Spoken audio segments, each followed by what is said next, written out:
Kapitullimi I qeverisjes së ndershme dhe eficiente është leksioni më I madh I dosjes Balluku.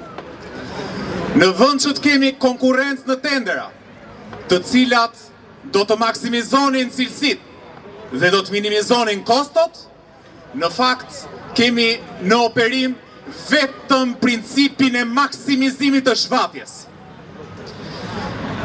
Bëhen ndere jete, citoj këtu nga dosja, për oligark si Bashkim Ulaj në rrugën Thuman Kashar. Ndere jete të cilat më pas shkojnë në financime mediash, të cilat I mbajnë nison qeverisë dhe censurojnë çdo faktor të mirëshën opozitar. Dyshja Rama Balluku kanë pasur një bashkëpunim ëndrash në fjalët e tyre. Kryeministri Rama, pasi e shkarkoi, u shpreh se ajo ishte e pasëvendësueshme, ndërsa Belinda Balluku tha që kishte ndjekur shembullin e Ramës, e cila sipas saj ishte shkolla më e mirë.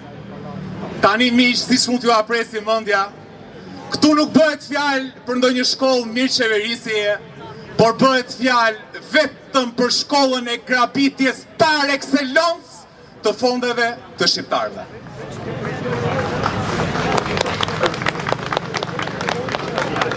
Nëse ne fajsojmë qeverinë për kapitullimin ekonomik, shtetëror, infrastrukturor, kulturor, arsimor, shëndetësor, shoqëror, timonieri I madh ka identifikuar një armik shumë të rrezikshëm dhe urkeq.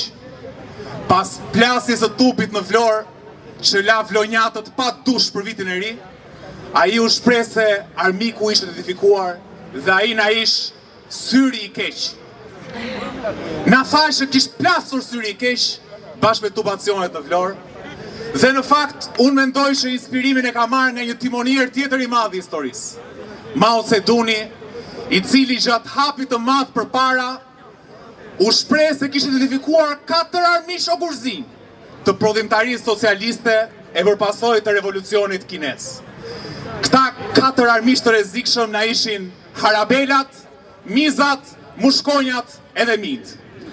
Dhe në fakt, është një veçori e timonierëve të mëdhenj, të dehur nga pushteti, që të identifikojnë fajet, jo tek vetja e tyre, tek abuzimi apo paftësia e tyre, por gjithmonë diku jashtë, te një armik më I madh dhe më I rrezikshëm, qofshin këta dhe zoj Strazovac apo fenomene paranormale.